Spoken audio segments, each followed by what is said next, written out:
ఆశిస్తున్న వారిలో Indian youth Congress రాష్ట్ర ప్రధాన కార్యదర్శి జి అరవింద్ పేరు ప్రధానంగా వినిపిస్తోంది.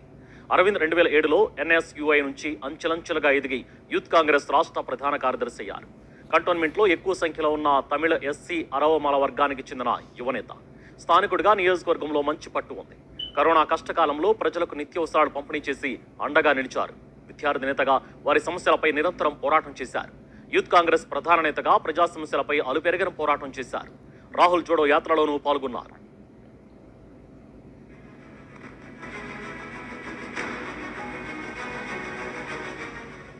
గత ఎన్నికలలో యూత్ కాంగ్రెస్ కు ప్రాతినిధ్యం దక్కలేదు. ఈ ఉప ఎన్నికలలోనైనా యువతకు అవకాశం ఇస్తారని ఎదురు చూస్తున్నారు. 10 ఏళ్లు అధికారంలో లేకపోయినా పార్టీకి అరవింద్ విశ్వాసంగా ఉంటున్నారన్నారు కాంగ్రెస్ శ్రేణులు.